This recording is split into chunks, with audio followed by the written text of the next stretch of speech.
SanAntonio FC soccer fans. This is SanAntonio FC Fancast. We're starting the show with some violence. Speedy Gonzalez. Hello, everyone. Hello, Rafa. Man City 2, Real Madrid 1, with the side of being second in La Liga while Barcelona is on top. Hello, Rafa. Saved by the refs again because La Nina Crybaby can't take a hit. And good evening, Sam. But that's how we start the show, is a little banter from Speedy Gonzalez, a 0-0 for that here. Joining me tonight, Jonathan, what kit are you wearing? I like a yellow kit, but what kit is that?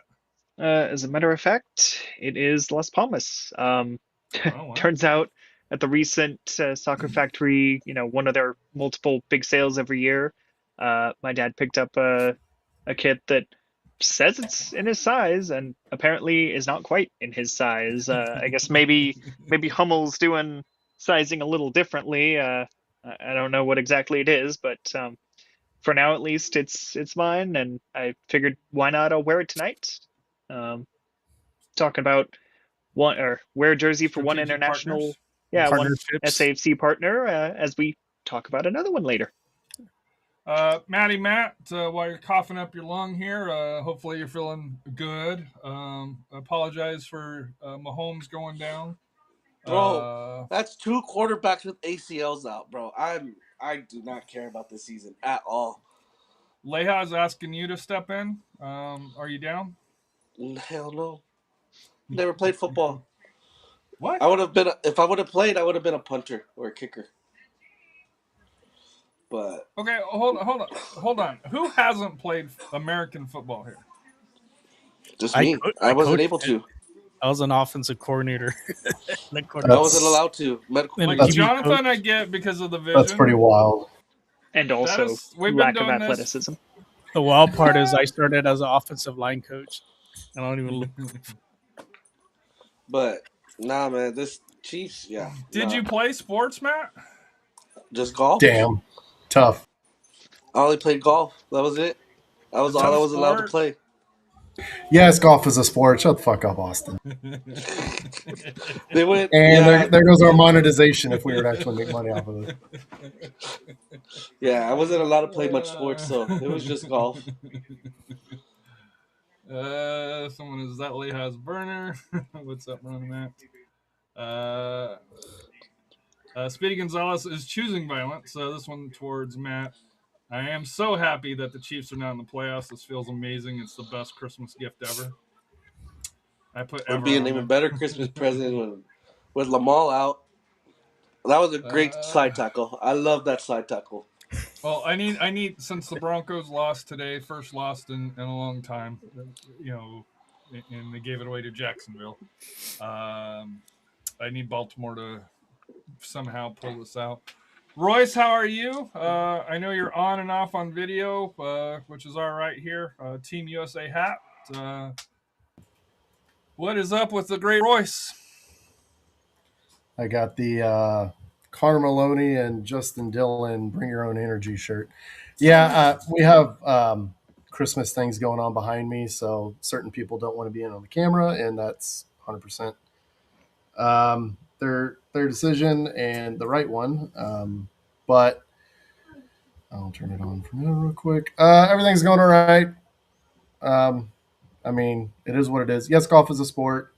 But at the same rate, you got to play other sports, man. You got to be multi-sport. You can't just do one. I wasn't allowed. You're right. Wasn't allowed. Let's turn it around to Harry. Kids don't play multi-sports now, though. That's part of the issue, I think. But that's a whole separate discussion. If I was going to play a different sport, I'm only 38. My sports would have been baseball, football, soccer, and basketball, if I had my way. But I didn't have my way because my parents were overprotective about my medical condition. So yeah, I got fucked in the long run. Fair enough. Anyway, let's turn it on you, Harry. How are you doing? I'm doing all right here. Cooked a brisket this past weekend. I already got my Christmas present because My wife wanted me to smoke a turkey, so she got me a Traeger pellet grill. So we did a brisket this yesterday, and it turned out good. Now you're gonna have to challenge Steve. No, I'm not Barbecue. challenging Steve. I was just happy it came out well. Matt, Hold on, Sam's hold on. asked- Important question. Is it a pellet smoker? Yes. Yeah. It's a pellet grill. Okay. Doesn't count. Doesn't count. All right, keep What going. do you mean it doesn't count? What? It's pellet smokers don't count, big dog. Next, anyway, moving on. Well, I'll tell you this. My stomach says that the food turned out awesome. So, yeah. Okay. The food, it's real to me, damn it. All right, Harry the wrestling fan. That wrestling is real, but that's a whole separate discussion. Matt was on the debate team. Is that true, Matt? Hell no. I wasn't that Were smart. you on the choir? Were you on the knowledge ball team or the band? No. I just played golf. That was it. Don't make fun of the academic decathlon. I was also an academic decathlete, so there you go. Sam is Team Real Wood Smoker here. I got you, Royce. Dude, I have a flat top. I do have a charcoal grill, and I do have the pellet grill. But for me being lazy, I don't mind putting on the pellet grill and going. Rafa, I never got to you as far as outside of the initial thing here. How are you doing? And how is Mama Rafa doing today? Because I know you're at home in Del Rio for the holidays. Yep, just arrived here about 6 o'clock. Went to get her some food and just here. Still have to work, but I'm working remote, and then gotta do a couple other things tomorrow. I have an alumni game tomorrow. Really didn't want to go, but I'm going. So, ooh, you gotta get film. We gotta see the great Rafa. Well, I'm not playing. As like I said, some of my former players want me to go. So, like, all right, I'll go. Even though we're not going to see that Rafa Scorpion. The current coaching staff doesn't like me at all, so I'm sure my presence, since I have a bunch of my name's on a bunch of trophies over there that they can't live up to. So. Well, you are a popular guy, Rafa. Especially around the local high school. Hey, I'll be on tomorrow with 50, so I'll have my dark horse list. I'll probably film myself doing here around my neighborhood and stuff. Probably here in the west side. Let's get into it because I don't want to get yelled at by Royce here. December 15th, San Antonio introduces a new strategic partner. EY Holdings will invest in the franchise as a new strategic partner. The partnership with Spurs Sports Entertainment reflects a shared commitment to strengthening professional soccer in San Antonio, while positioning SAFC for long-term growth and success on and off the pitch per club policy. Of course, details are not released. To me, EY Holdings is anchored by Albion FC, which is the oldest football club in Uruguay, based in Montevideo. The club was formed in 1891, and I'm sorry if I mispronounced that. And it today serves as a model across South America thanks to elements including player development, operational excellence, a newly opened dedicated training ground under the leadership of managing partner Charles Kupelin. EY Holdings is active in developing soccer assets for the global market.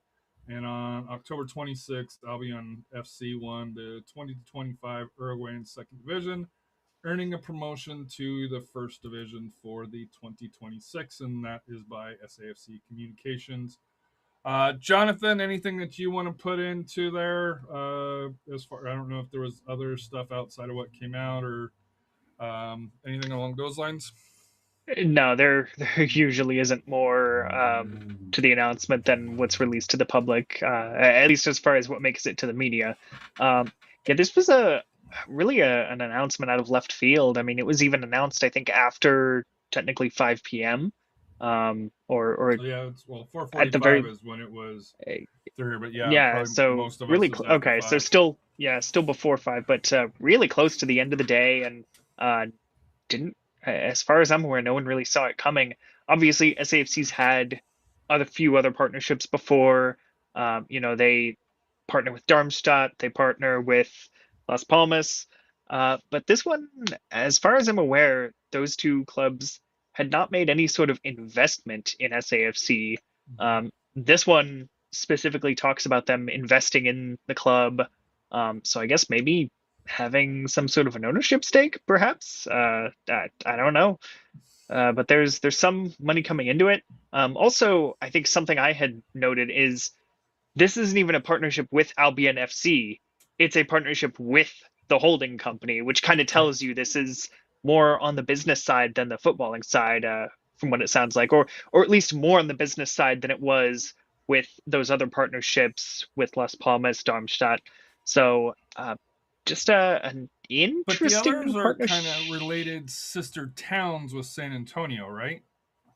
Las Palmas is. With Las Palmas, at least, yes. And I think Darmstadt too. Yeah. Yeah. I think both of them between from a city aspect compared to their, and I forget what cities they're in. You know, and I don't want to misspeak on where they're at, but to me, from my understanding, it was more city to city on this, which this is more. And Sam has kind of the question that I was going to ask, and I'll toss it around to you guys.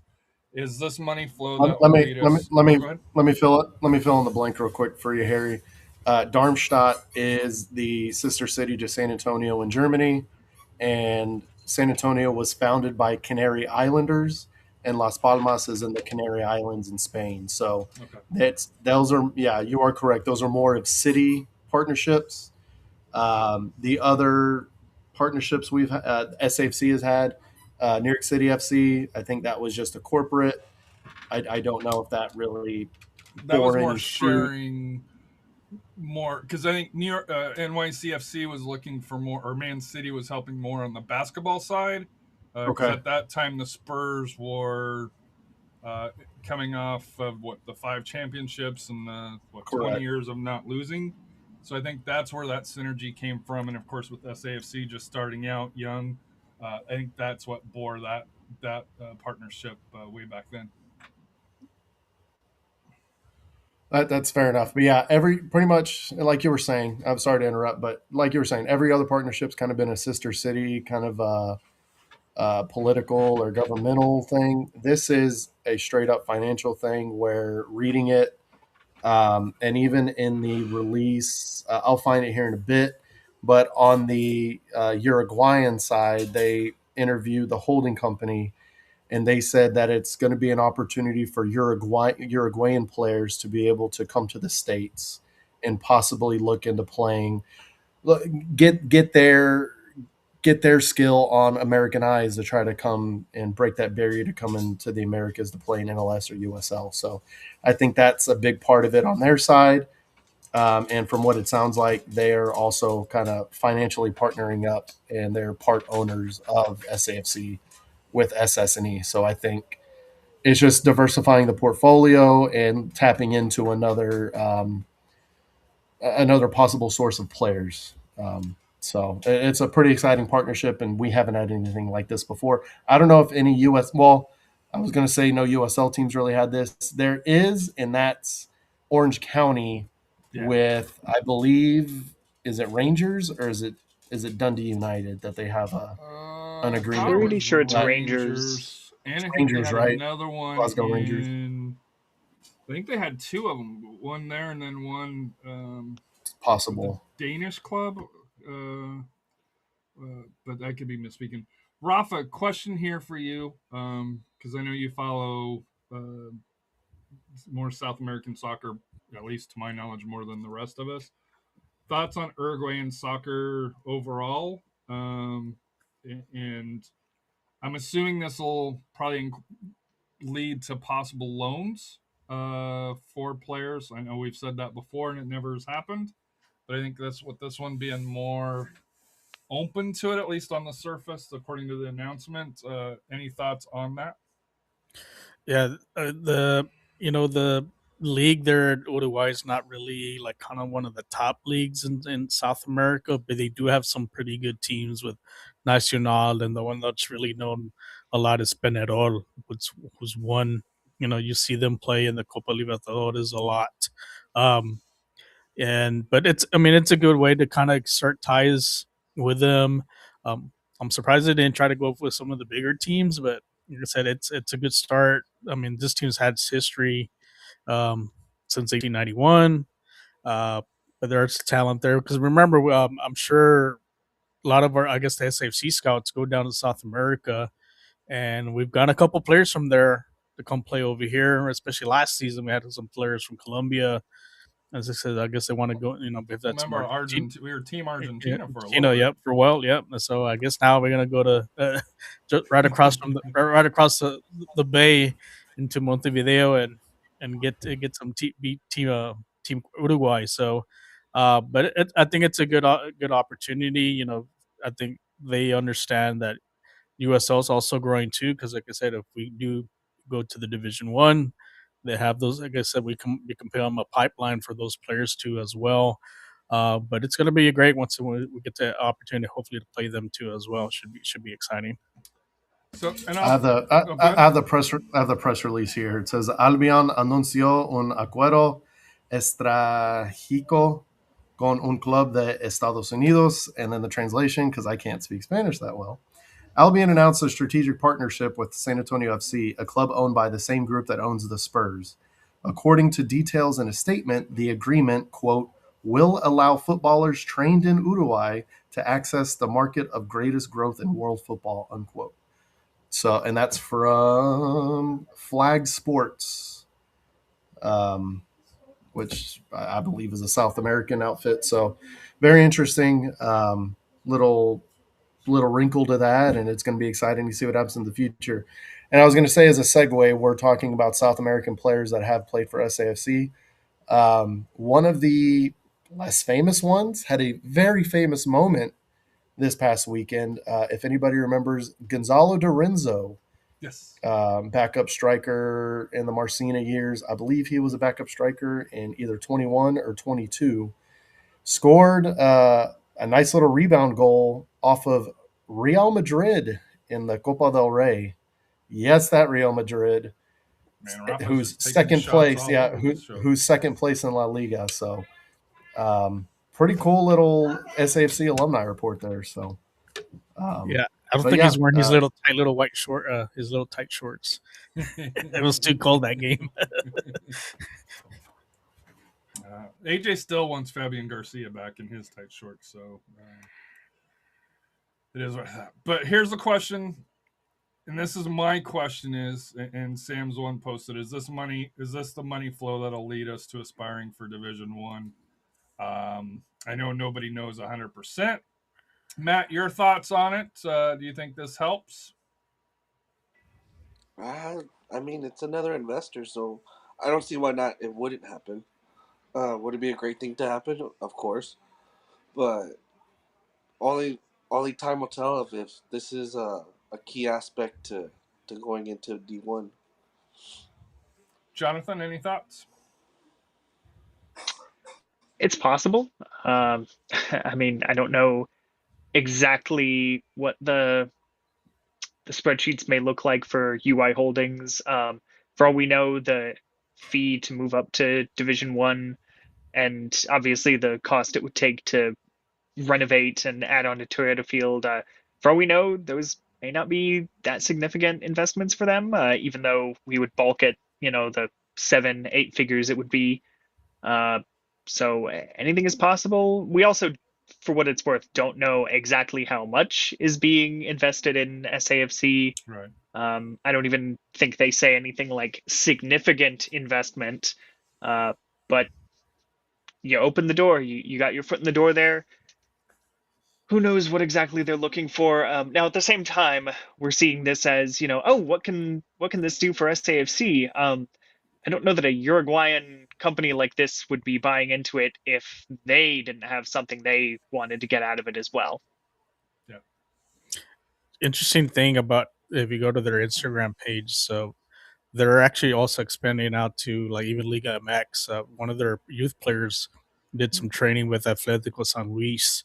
So I think they're kind of testing the markets with different soccer programs around, like I said, up here in Mexico, here in the United States. And I guess it really is more to showcase some of their talent. And like I said, I want to be surprised like this player. I think his name's Kevin Benincourt. He's only 18 years old. He may end up getting signed by San Luis after that 2 weeks. So we may see some of their youth academy players come up here, maybe during that tryout. You may end up signing one or two on loan, just to kind of get their feet wet and to get it going for that partnership. Royce, any thoughts? Not really. I think it's just next subject. I think we've put this one to bed. So next subject, re-signed Nelson Flores Blando, and on that same line, Reese Buckmaster. I'll come out. I'm surprised that both were re-signed. I thought one would when we did our through here, or should they stay or should they go? Does not say that they're returning on multi-year deals like Luke Hawkinson. Thoughts on both Reese and Nelson returning? Nelson Flores Blando will be 27. Reese will be 30 coming up on this coming season.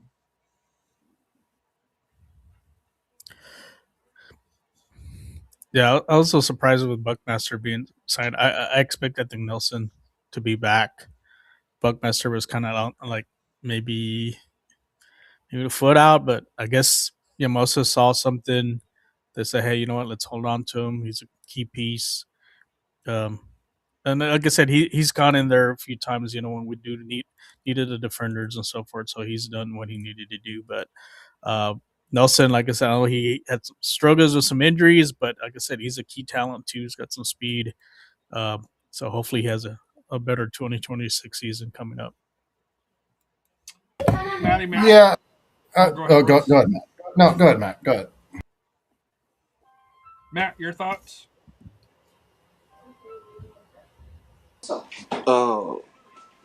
Reese Flores? Nelson Flores? Mm-hmm. Nelson Flores and Reese Buckmaster. Yeah, I think they're both good for coming back. Buckmaster was kind of a surprise, though. I wasn't that fanatic about him, but Flores, I was expecting to come back. He needed more time, I think, especially after that shoulder injury. I think he needed more time. Go ahead, Royce. No, I was going to say just Flores Blando kind of had some injury issues, and he could never shake off the rust. He just didn't play enough last season. And Buckmaster, I mean, y'all are kind of crapping on the guy. He had that dog in him in a few games. I think he's more of a stay-at-home right back. I don't think he gets forward too often, but you kind of need that if you're going to have – kind of the issue was, do you have two stay-at-home left backs, or do you have, two fullbacks, or do you have two that go forward? Buckmaster's more stays home, and you'll have – well, last year you had Harvey Neville or Jimmy Madronda or Nelson Flores Blando when he was healthy. The left side went forward, and Reese kind of stayed back. That's kind of his role, is to stay back as that right back and kind of help a little bit in the attack, but mostly just stay home and defend. And that's what he did. And there were a few games where he shut down that the left side of the opposing team. So I thought he was serviceable. He's not the quickest guy, but he's hardworking and he reads the play very well. So and again, is he going to be the starting right back? I don't know. Ward may be over there, and Flores Blando may be on the left. But is he good depth, and is he a solid USL player that's going to be in the league for a while? Yeah, absolutely. And he's one of those depth pieces, or a decent starter on a really good squad. So I think it's a good signing, and if the price is right, then absolutely. I think it makes sense for everyone involved. I think my issue with Buckmaster is when he was on, he was really, really on. Like he had, as you mentioned, he had some really great games, but there were also some games where just the speed really hurt him, and it might have been depth, it might have been playing out of position, but I know we discussed in our chat, he's a great locker room guy, but you can only have so many great locker room guys. Yeah, you But need the other aspects. But yeah, understood. But at the same rate, this is a Champo, right? Yep. This isn't first division yet, so those are the kind of players you're going to get. Hey, we're the best, buddy. What are you talking about? Moving on. Jonathan, you haven't said anything. I don't believe you've said anything. Anything No, you want to pipe in? Yeah, I'll say, I guess, it's maybe a little surprising to hear people saying that they were surprised about Buckmaster, because I would think there were maybe, and again, of course, he had the injuries last year, but I feel like people were asking more questions of Flores Blando. Yeah. And maybe it's just a question of perhaps his highs were higher, but maybe also his lows were lower, in some sense, because as a guy who gets forward more, maybe you see him contributing to attack, and that kind of excites people, but also sometimes maybe not necessarily doing what is asked of him defensively, or just focusing maybe a little too much on that offensive responsibility, which, to be fair, he kind of needed to at times last year, because there wasn't as much going forward for SAFC in offense a few moments throughout the season. So it'll also be interesting to see, we question one or the other, or maybe both of these signings in the context of what we saw last year. But as we've alluded to, maybe there's a formation, a system change for SAFC, which may suit one or both of these guys better and really unlock their full potential. So interesting to see how it plays out in 26. You're still up, Jonathan. Introduce us to our December 9th signing, former SA Roadrunners, SA native, Mikey Maldanado. Yep. Native of SanAntonio, I guess, since you mentioned it there.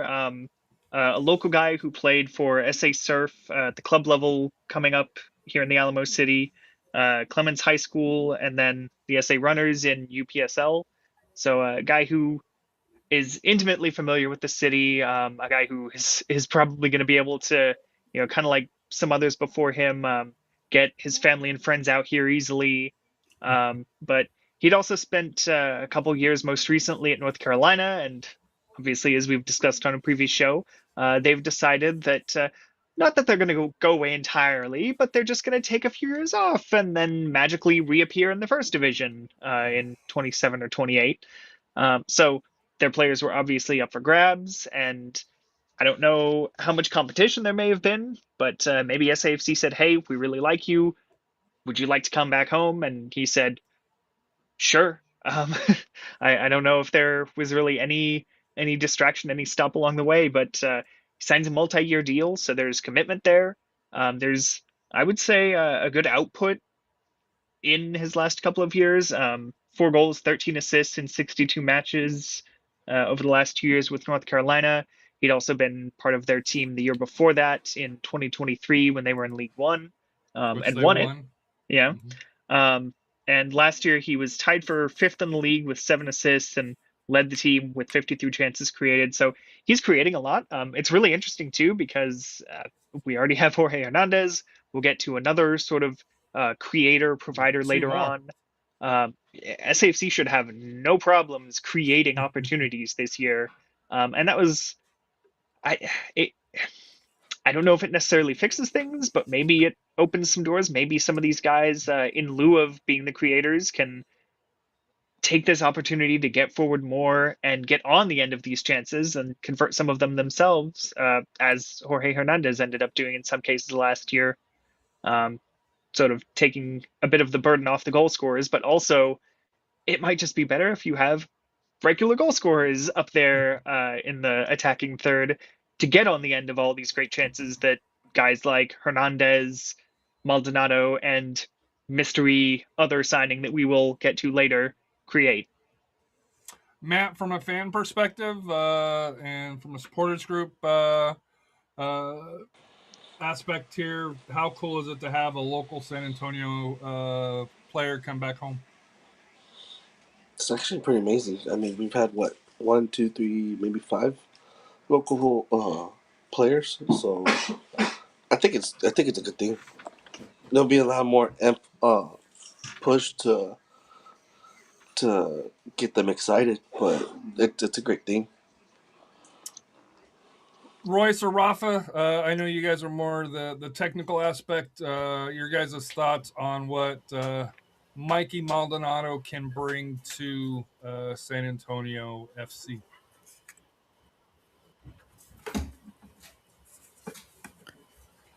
I think the big thing is he feels Go the ahead, need. Rafa. Like I said, he feels the need, especially on the 6. So, and he's had success there. Like I said, he works hard on the field. That's the other thing. That's one thing you're not going to question. He's going to work hard, and I think that's what I think something we were kind of missing a little bit there in that position. But like I said, he's also a creator. He's going to do a lot of the dirty work to kind of get the offense going, and that's the thing we lack. We lack goals, and I think some of the signings we're doing is to pretty much to fix that. I think defensive wise we're all right, but this, like I said, we need to create chances, and like I said, we did have that stretch that we didn't score any goals. So this is a key signing that we needed, and we're glad to have him. Like I said, bringing back the hometown boy, and I'm sure he's very pumped up, and he's going to be very excited to be out there on the field. Royce? Yeah, he's advertised as the for the number 4 leading goal midfield contributor to goals in the league last year, and he was a big reason why North Carolina even sniffed the playoffs and got into the playoffs, was his play in the midfield. So, and that's something we really lacked last year, was that connection between the midfield and our forwards, to the point where Nicky Hernandez kind of had to play as a 10 alongside Jorge, which left Lucio and Soto kind of disconnected, and we had that big gap there that a lot of teams would fill. But I think it's exciting. It's going to help us in the offense, which that's a big thing, obviously, that Yamosa and Ferruzzi have really taken to heart, is the lack of goal scoring. They've made a lot of signings to try to fix that. So go to the next one, because the next one is just as exciting, if not more exciting. Go ahead, Harry. Jonathan, introduce us to the December 10th Akeem Ward signing. I don't even know if that's necessarily the one Royce was trying to tee us up for, but sure. Hey, could be. You don't know. Sure. Yeah, so on December 10th, SAFC announces another new signing and another on a multi-year deal. Akeem Ward, it's a name you may be familiar with. He's played for a few different teams, most recently the Colorado Springs Switchbacks. The things that Marco Ferruzzi, I believe it was, in the news release particularly mentioned were him being a veteran, him being a leader on the field, being hardworking, and also a willingness and ability to get forward from his position as usually a fullback. So we talked earlier about the 2 that SAFC had re-signed. Here's another one in Ward. I believe this is one of the things, I don't know if we ever said it on one of our shows previously, but I know in the group chat we talked a lot about where are the fullbacks, what's going to be done for that. Well, here you go. Here are 3 of them. Ward being the new one, though, so far. But yeah, I mean, he's just had a few solid years, I would say, around the league. And he finished last year, for example, in the top 3 on the switchbacks in blocks, interceptions, duels won, and tackles won. So certainly hardworking. And this was with about 2,000 minutes, which is not. It's not the least consistent playing time, but it's not like he was playing every minute or anything either. So to do that well statistically, I would say says something. It's certainly contributions that SAFC will appreciate, and I mean, if you had to ask me, I would probably be looking at him as one of those starting guys.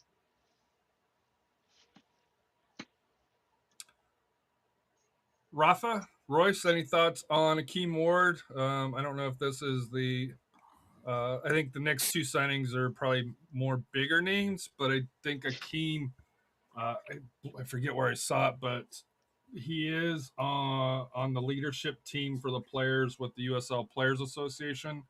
So with him and Mitch, I think from a leadership aspect, as far as on the players, is definitely well respected throughout the league along those lines here, as well as just his ability, as a fullback here. But Royce or Rafa, whoever wants to go first, go on a keyboard. This is a good signing. I mean, we needed some extra depth on the defense.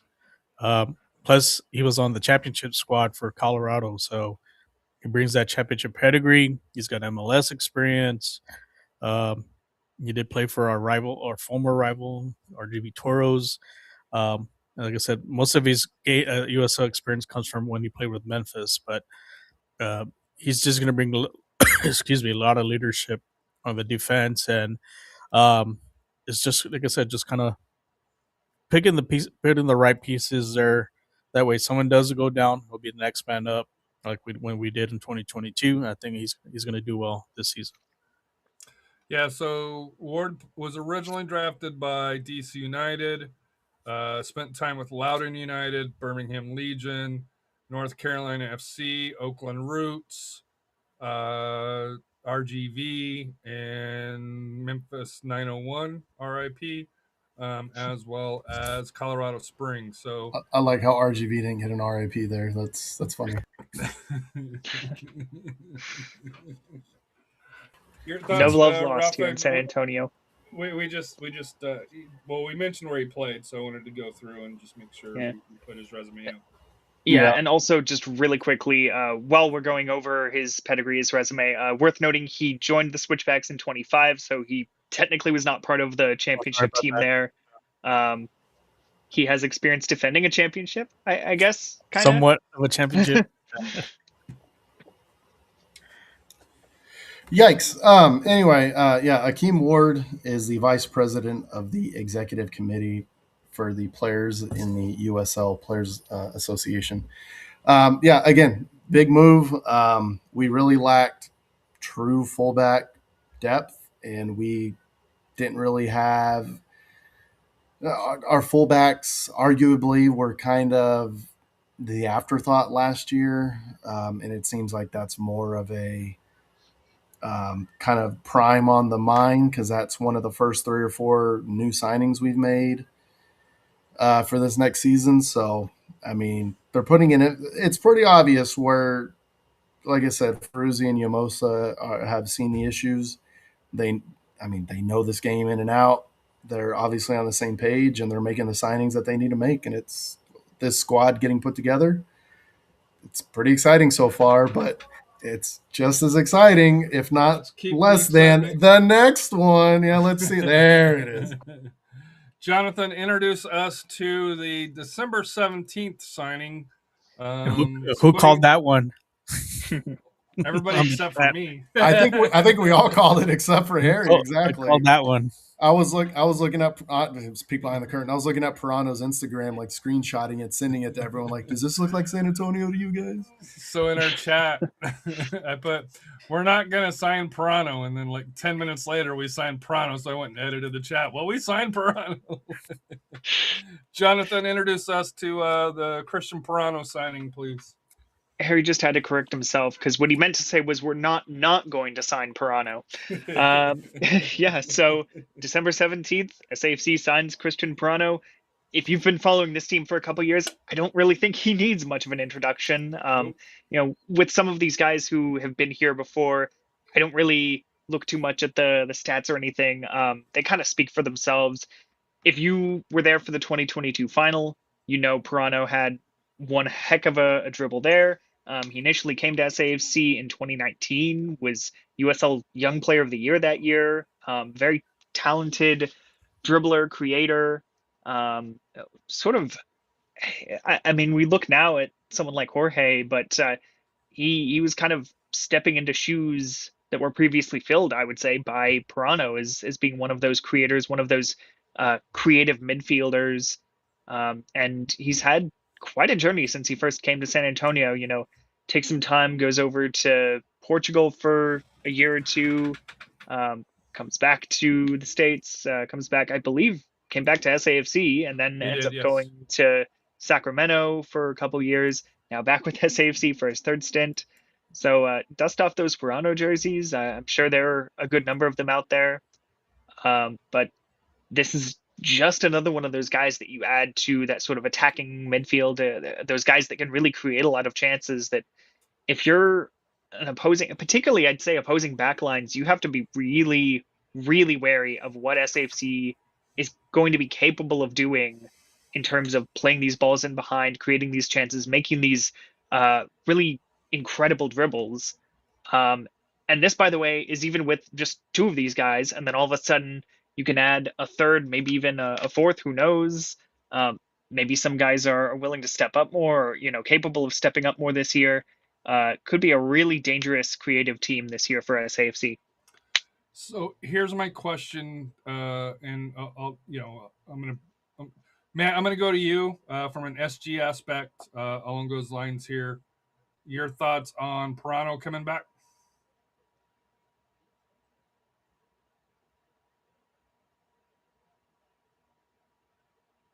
No thoughts? Was that for me? Yeah. Yes. My bad. I was looking at the dog. I think it's pretty good. I mean, when they announced it, I kept on replaying on YouTube the championship game. So I think it's really good that he's coming back, considered as much as he's done for the city. Now let's hope he still has his step with us. So that's just the one thing that probably will concern me is that because when he was on his way out, he lost his step over here in SanAntonio. So let's hopefully he has it back when playing with us. Yeah, I'm going to get to that here in a second because Sam put a thing here. Royce and Rafa. When I originally thought we signed Parano, it was more midfield where Jorge is. They list him as a forward. Does that tell you anything? We're playing on the outside. That's what it's about, creating chances, which we've been lacking. We lacked last year. We just couldn't create anything. This is going to alleviate a lot of the pressure off of Jorge too, because now you have two guys. You know, you list Parano, you still have a guy that can, send crosses in or take shots from outside. It's going to be more of the creativity. Like I said, wasn't there. He's going to bring that creativity. So kind of pick your poison. You want to try to take away one, the other one's going to kind of hurt you, and vice versa. I know we tried the experiment one time, but I think that didn't work out because of the system of play at that time.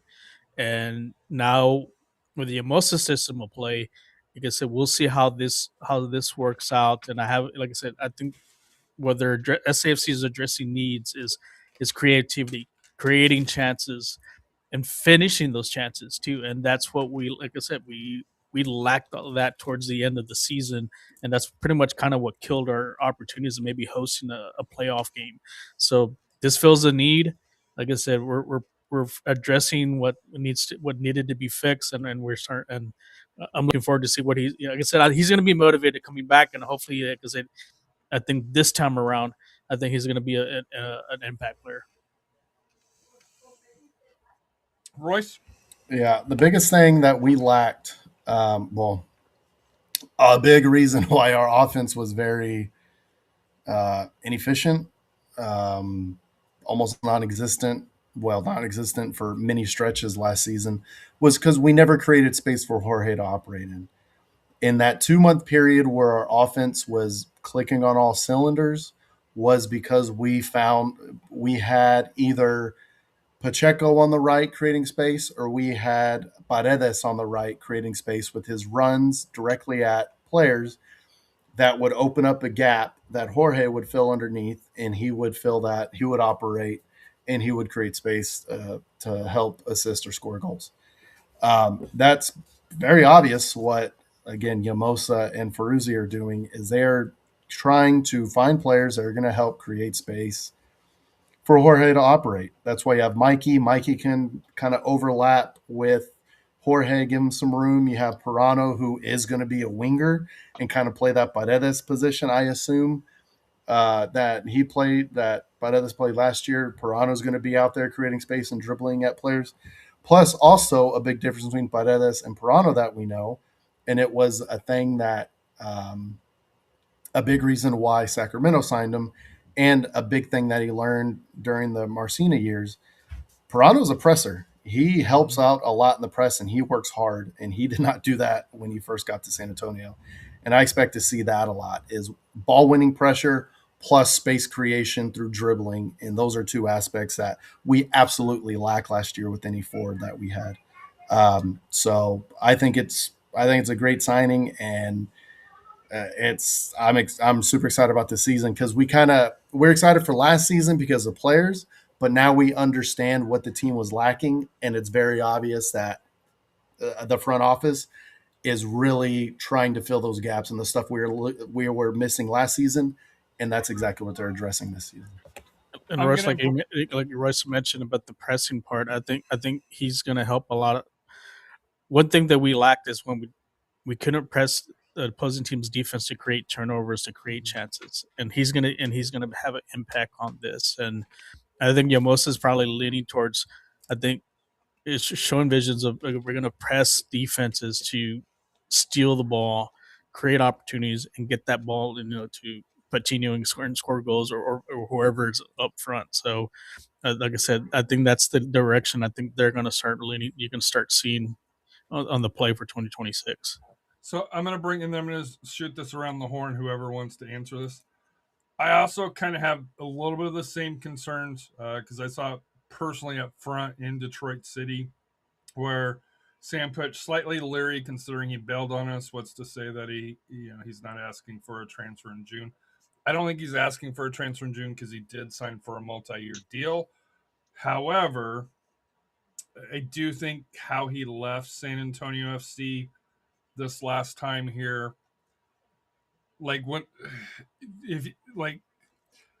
me, a player not with the team warming up and then getting released or transferred right after that, to me, stuck out a little bit odd. I'll just say it's not wrong because I know it's a business along those lines.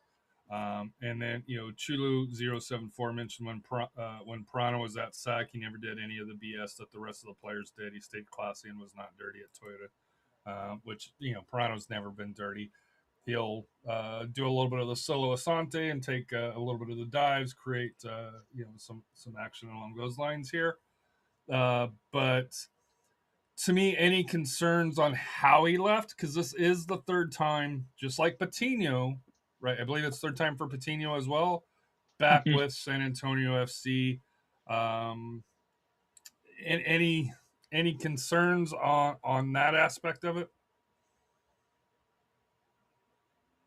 No, that's the business. I mean, not at all. I don't see how that would be a concern at all. Whole new coaching staff this time around. I mean, True. For the fans, yeah, I guess they see Parano's back a third time for better or worse. But Yamosa, Ferrucci, they have never, as far as I'm aware of, at least directly worked with him. So who knows? Maybe this I don't want to say unlocks anything with Parano, but can provide a fresh perspective, provide a fresh role for him this time around, and maybe it's like brand new. Who knows? Or it can crash and burn. We don't know. I'm being optimistic here, but any of the players can crash and burn. Yeah, like sometimes we're surprised by guys who we didn't expect to do very much, and sometimes the guys we expect a lot of fizzle out a bit. So yeah, I think he just fell out of favor with Marcina. I think it soured, and I think Ferruzzi and Yamosa see what the talent he has. Well, you saw what he did when he played against us. So, this was his opportunity to kind of mend the fence, and I'm hoping that, like I said, the third time's a charm. As far as I think he'll be extra motivated. I think he's really, hopefully, he plays with heart and all that. And I think maybe some of the players that were on that 22 and 22, like Tanner, maybe had talks with them about coming, and Pacino probably about coming back. Trying to get sort of the band kind of back together, but under new leadership. But I think he'll be extra motivated coming this season. I think the crazy thing to think about Parano is he's only 26.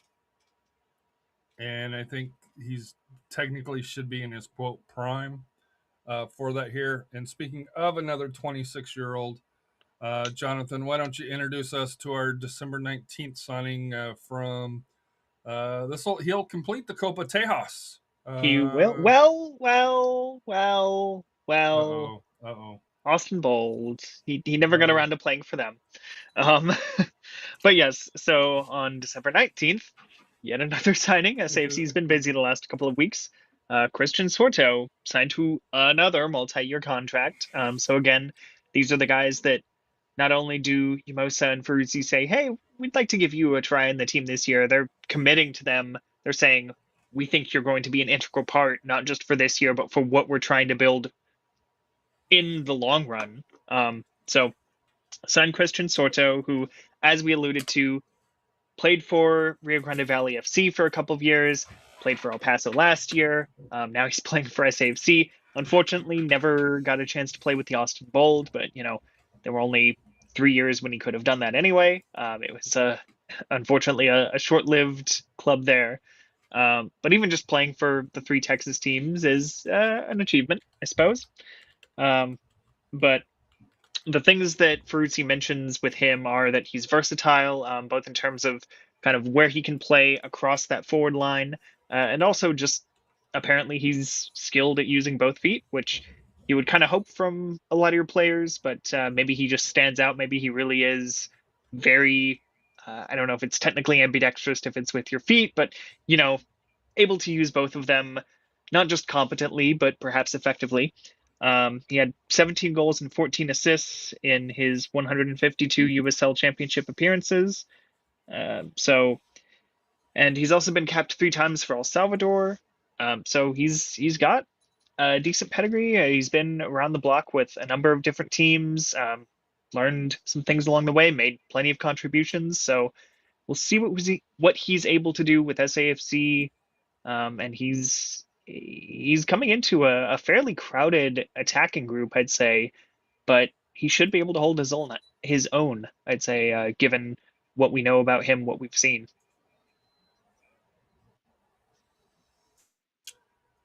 Matt, any thoughts on Christian Sorto? I thought it was pretty good. We got someone who likes to put the ball in the back of the net a lot, and likes to make a lot of chances and a lot of good quality set pieces. So, not the player I wanted from El Paso, but hey, it's something. We're stealing from them at least. Who did you want from El Paso? I don't even remember his last name, bro. It was too complicated.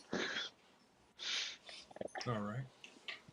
But you mentioned a lot of clubs. He's been with Miami FC, RGV, Orange County, Loudoun, and formerly El Paso. Royce or Rafa, I'm not sure who wants to go first on Sorto, pardon me. Sure. I'm excited about this one here. I think looking at transfer market, he can play really any of the positions, and I know Jonathan mentioned that was something that SAFC was excited about.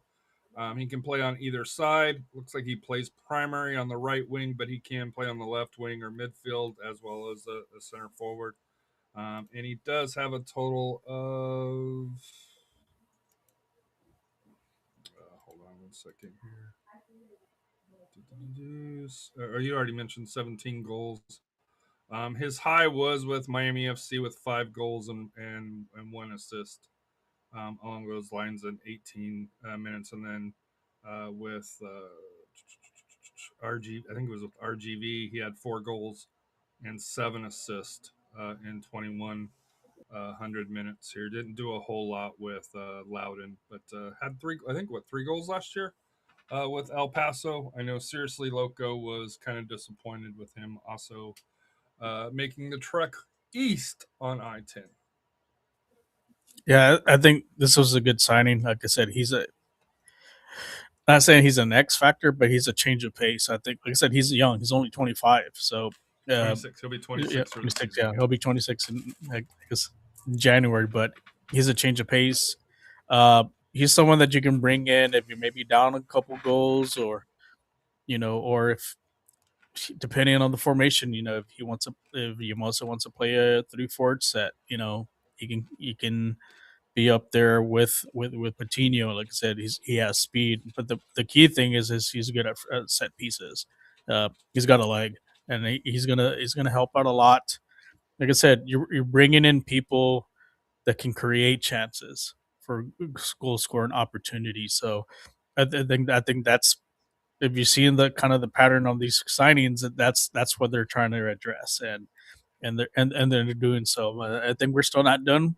I think there's still a couple pieces that we can add and to get into the attack. So just in case, like I said, we don't end up having a stretch where we don't score any goals. Royce? I mean, this is definitely. Look at the big changes in our forward group. We can go over the roster as it is now. This is the latest signing. Forward, I'm going to go off the dome. Let's see if I get them all forward. We're bringing back Grieve. Yep. We're bringing back Diogo Pacheco. Yep. We just signed Sorto. Yep. Parano's coming in. Yep. Patino is multi-year, so Patino's coming back. And I'm going to count Jorge as a forward as well. So there's your forward group. That's We signed Soto? What about Dimitri? Sorto. Who are we talking about, dog? Right now. Who are we talking about on the podcast? My bad. I heard Soto. Sorto. My bad. With an R, not without R. What about Dimitri? He's a midfielder, and I was going to go through the midfield right now. So you have Arofiev in the midfield. Nicky's coming back as well. Mikey Maldanado, new signing in the midfield. Lucio Barone in the midfield. I think we're missing that starting six, that starting defensive midfielder. I think that's going to be a key piece that we need to sign. I think that's the big thing that we're looking to sign next in the next big signing. And then on the wings, you have Hakeem Ward, Nelson Flores Blanco, and Reese Buckmaster on the wings. And then center backs, you have Alex Cronali coming back, Harry playing with his cat. You have Mitch Tainer coming back, Alexi Swahi. And then goalkeepers, you have Richard Sanchez coming back, as well as Joey. He's serviceable, dog. He's not. He's not the worst in the league. I'll tell you that, it's not the worst in the league. And Joey Petrowny. And there's your roster so far as it stands. And there's still some pieces to add. I think we're at 19. Yeah, 19. So normally we go into preseason camp at 25. So look for well, if you average out the Marcina and the Pal days, because there's one year where Pal went in with like 30. If you average them out, it's around 25. But yeah, it could be 23 or 24. So expect at least 4 more signings. That's all I'm saying. I will say this: last year at this time, or at December 30th, so going to the end of the year, we had 12 players signed. Now in January, they signed quite a few, and then right before camp, they threw theirs. So they did once camp kind of started, because Baron was kind of the last one, which was March 6th, and Daniel Nami was March 7th. So that was 22 and 23.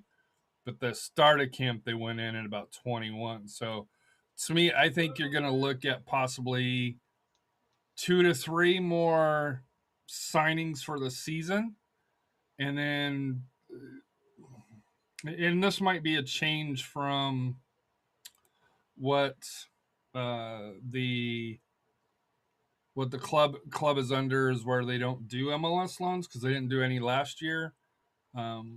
Is where I wonder if this year they do dip their tone into maybe some MLS loanies that come in along those lines, that you could get a 6 or fill out the rest of the roster, because I do think they need another center back for that here, just because our center backs are more on the 30 plus side for that here, where maybe, which is great for communication, for leadership along those lines.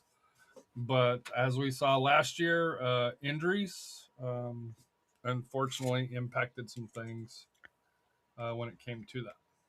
Two key free agents for number 6 are available. Aaron Malloy from Charleston Battery. He went He's not to available okay. anymore. no. So that's not good. He So got sold to Lexington. Okay, so another one from League One, Sivert Hogley. He was one he's a very versatile one, so who could be available. I know there was a list. I think the USL as far as like the top 10 available. Mikey was on the list. He was number 6. If you're looking for another forward, Cal Jennings is still available. If you want to add some goals. And you mentioned about center back. I don't know if he's still there. They had. I'm kind of looking through here. Let's see. So speaking of that list, and I know a midfielder. I love Nicholas Murray. Don't get me wrong. I know a midfielder that's available. Former SAFC Rita Zuhir is a free agent from DC United. I bet he goes MLS though, but he's available. Did we just lose Royce? Yeah. No. Did y'all lose me? Really? Did we ever find him in the first place? Fair. Where we lost him is when he decided to give up against Orange County when we were trying to get in the playoffs. So yeah, exactly. Jonathan, do you know if Sean Subert been signed? No. He's a center back that played for Pittsburgh. He's only 25. No, I think I did see that he did. He did? Okay. Yeah, he was on the number 2 spot for the top 10 free agents running the USL.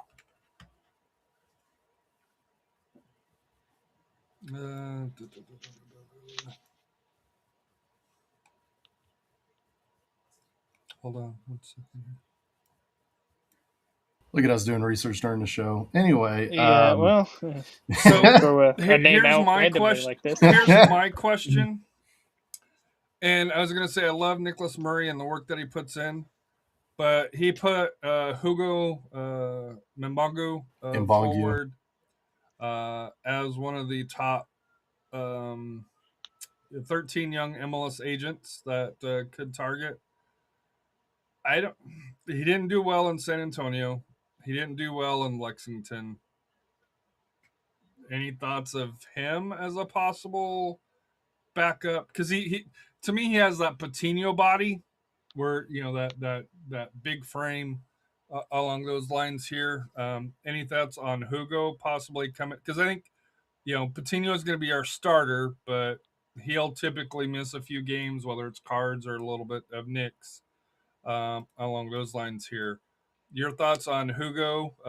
Because I doubt we're bringing back my best friend Jake for that here. So I don't think we'll bring him back. I don't think so either. But I mean, if you're gonna get another forward, I'd rather just sign Cal Jennings. Yeah, if we have the money, Jennings. come on. When we have money, You love Kyle Jennings. I know we have money. As like I said, and that's the problem. What we had this past year, because we didn't want to spend, we ended up with, I know who you're talking about. I'm sorry. Some of the players that we bought were on the cheap end, and like I said, and look what it ended up. Some of them didn't get to play too because they were hurt most of the season. So, I mean, like I said, you want to bring proven people in. Maybe he might not be demanding as much because he is a year older, maybe you can work out something. I don't think we even got a loan. Did we get any loans from MLS last year? No, we did not. We did No. not. Yeah, that's I think it surprising. was like the huge. first For the first season. time ever. Yeah. Yeah, and so do they learn from that, and do we get somebody from MLS that can fill a couple of those needs? I'm gonna try something with my microphone. I don't know if it's gonna work, but I do have a quick announcement. Let's see if this works. Sean Suber is still a free agent. Oh, is he? Did the effect go through or no? No. Dang it. Not Okay. really, no. Fair enough. But the point was driven. Yes. He'd be a good signing. I mean, he's young. Craig Nally and Tanner aren't getting younger either. He's definitely would be one to get a multi-year deal, because who knows, this could be Tanner's last year. And Cornelius. Anybody that's 30 plus, you gotta put them on the watch list that it technically could be their last year for that here, with the exception of Luke Hawkinson, who signed a multi-year deal for that here. So, final thoughts. Like I said here, with the holidays, I do not know if we'll have a show next week. We do need to talk about the USL Schedule and the USL Cup, which is no longer the Jägermeister Cup, along those lines here. So, R.I.P. It is that, and we don't play Corpus, amazingly. I can bet there'll be a preseason game against Corpus, just like last year. But final thoughts, and like I said here, we may have a show between Christmas and New Year's, depending on family and stuff along those lines here, because Christmas is Thursday? So we could technically have a show on Sunday and get it in for it to kind of discuss that and any end of year wrap up stuff for that here, because also I believe the Players Association USL agreement ends last day of the year, right? Or somewhere around that time frame? 31st of December, that's correct. 31st, so it'll be right before that.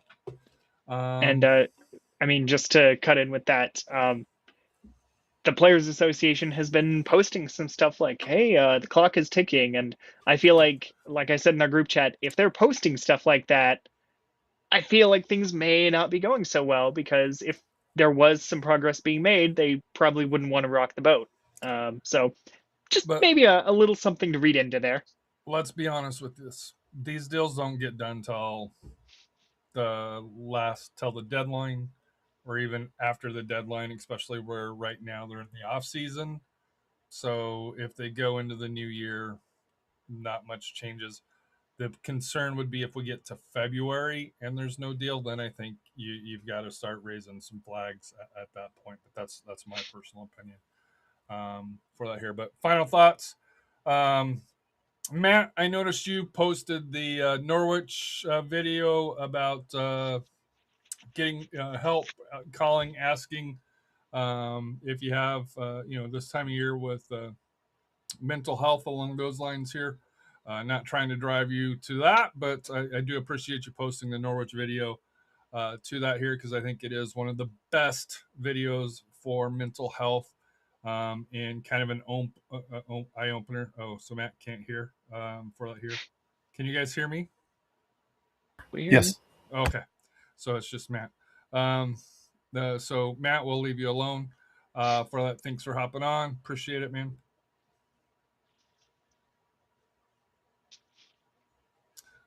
So we'll go to Jonathan in your Las Palomas yellow kit. Final thoughts. Let's see. Nothing is necessarily coming to mind. It's interesting to see how many players are already on the SAFC roster for next year already.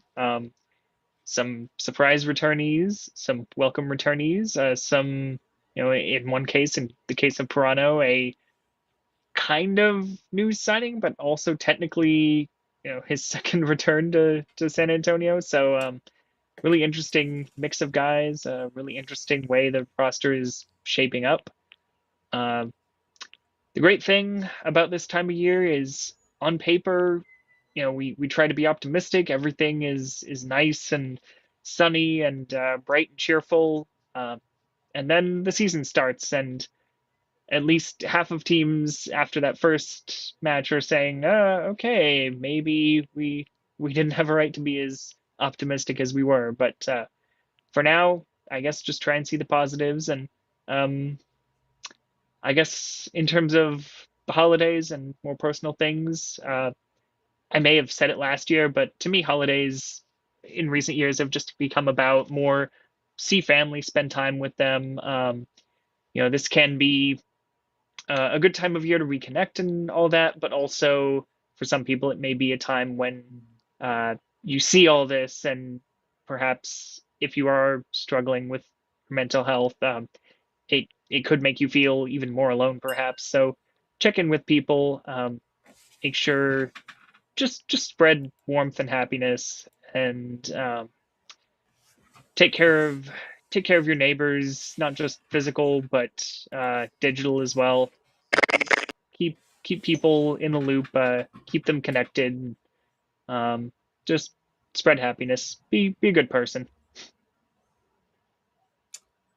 That is a good theory for all year. Matt, are you back? I'm gonna still say no. Rafa, your final thoughts there in down in Del Rio and wherever the Rafa adventures go to. If you follow him on Facebook, for whatever reason in his settings, it tells you where Rafa is throughout the state of Texas, and I'm assuming if he goes elsewhere as well. So, Just final thoughts. Like I said, just wish you guys and everyone out there happy Merry Christmas, happy holiday, safe holiday. Also, final thoughts. I'll be on live tomorrow. I think at 2:30 with 50/50 podcast. We'll be doing, so follow us there on YouTube and also on Twix, whatever it's called now. We'll be on there going over the dark horse list, and we'll have 2 guests. So should be exciting. I think we're going to cover, I think, Region 1. So we got 2 Dynamite hosts out there, so come check us out. And I'm sure her and I will probably be doing another episode of the Roundtable. Shout out to Steve for coming on to help us do the picks for the districts. And then I think it's time to unveil the RPIs. So those will be coming out soon. thank you, Gabriel Gomez. Great show, guys. Merry Christmas to everyone. And then Sam with the prayers for Matt and his system, I'm assuming. Royce, your final thoughts? Just happy holidays, everybody. Merry Christmas, Happy New Year. Enjoy the time with the family. Enjoy the recharging your batteries and whatnot.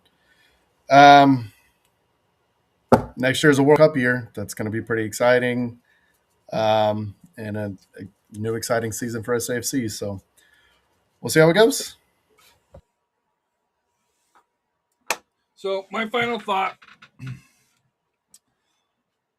got a couple of them here. One, this will we may have one more episode, maybe 2, depending on if we squeeze in another SAFC Fancast, if we do another SA Soccer Roundtable for the high schools through it here. But come the turn of the calendar, that'll be year 8 that we will be going. So we've crossed 300 plus episodes, and it's probably closer to 350, but according to Spotify, we're at 300, over 300. So appreciate everybody for their commitment, time, knowledge, banter, friendship, silliness along those lines here. It means a lot. I know we've had a couple of different versions of SA Soccer Roundtable, Fancast, whatever that you want to call it here with the different shows for it here. But number one, thank you for everybody that's took part in the show. Like I said, I think we're all part of the SAFC SanAntonio soccer family for that here. It's been fun to reach out and discuss everything with everybody. So for that here. Year 8, looking forward to with it being a World Cup year. Maybe even kind of specializing in maybe creating a World Cup show for that here. I know Jonathan's on what team Holland, right? I believe it is Netherlands, the orange kit for that here.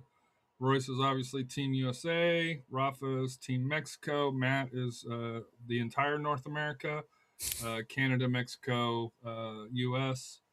Um, AJ's probably anybody but the United States for that here. For that here, but just like I said here, this is a great show. It's a great family. Thank you for Sam, Matt, Gabriel.